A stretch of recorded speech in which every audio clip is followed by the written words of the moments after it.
Hi teacher, today I'm going to be presenting my Napoleon Bonaparte's timeline. So let's begin.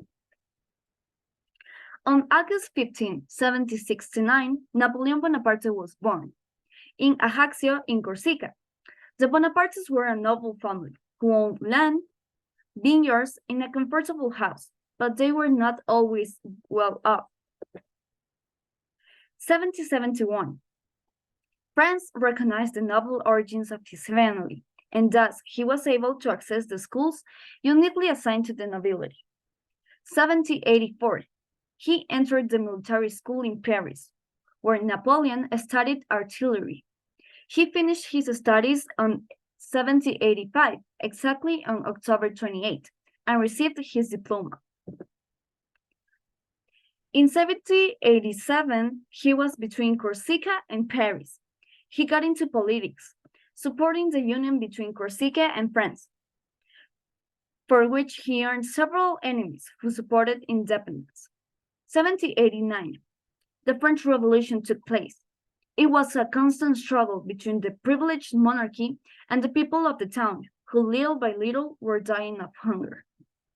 In 1792, the monarchy went from being an absolute monarchy to a constitutional monarchy, giving way to seek a balance in the conflict that was currently happening.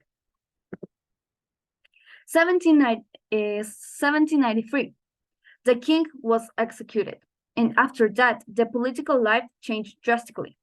Also, the regime of terror began. Due to this and his opposition to independence, the Bonapartes were forced to leave Corsica and take refuge in France. In 1795, Napoleon led actions against counter-revolutionary insurgents at the Tuileries Palace. For these acts, they named him Division General. 1796, Napoleon was chosen to lead the French army towards the Italian campaign, with the purpose of reducing the Austrian forces and expanding the French influence within the territory. Napoleon used ingenious and innovative military strategies, which led him to have the reputation and be better known. In 1797, the Austrians signed the Treaty of Campo Formio, exactly on October 17. Also, Napoleon proved to be a great strategist and a military genius. In less than 7 months, he won 7 victories. 1798, Napoleon's Egyptian campaign was a big event. Napoleon was sent to Egypt to combat the English trading influences that were beginning to grow in that area. It was crucial that this operation be kept secret to avoid any counterattack. On July 21, 1798, the Battle of the Pyramids started. During this battle, Napoleon's army overwhelmingly defeated the Mamluk army, demonstrated the great power and strategy that France had within the field of fire, and a great uprising of the inhabitants of the area was created and was strongly repressed. 1799. There was an attempt to conquer Syria by Napoleon, which resulted in defeat. Napoleon decided to return to France. In his return to France, he was officially named First Consul. In the 1800s, Bonaparte decided to repeat his feats previously carried out in the Italian campaign. This is how, on June 14, 1800, he defeated the Austrians in Marengo. And this led to the signing of the Peace of Luneville in February 1801. 1804, Napoleon was crowned Emperor of the French. This event was so big. It took place at the Notre Dame Cathedral. More than 12,000 people attended this ceremony, including the Pope. This was how Napoleon got on the same level as the European monarchs. 1806, little by little, Napoleon seemed invincible. He began to take over all of Europe and place members of his family on European thrones. He was appointed King of Italy in 1805 and also protector of the German Confederation in 1806. 1808, there were several disputes between the King of Spain and the son of Bonaparte.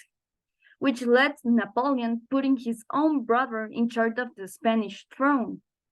The new king was not well received, and a great conflict began. Spain had on its own side Bonaparte's heaviest enemy, England.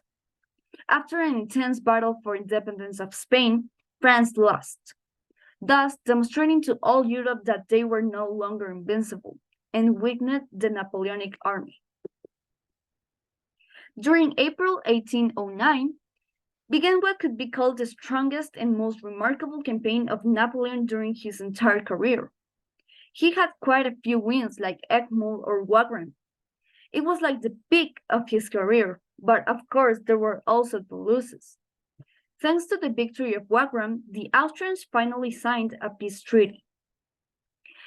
During 1812, he invaded Russian territory with a force of more than 480,000 soldiers and 120,000 soldiers who were kept in reserve. The French easily took Vilnius and Smolensk, but after that, neither France nor Russia benefited from the Battle of Borodino. Shortly after the French invaded the city, that would be invaded by the flames, as the Russians tried to destroy any type of weapon or ammunition that the French could take advantage of. Finally, on 1815, it was the decisive battle and his final defeat. After enough losses in battle and strategic errors, the Battle of Waterloo arrived.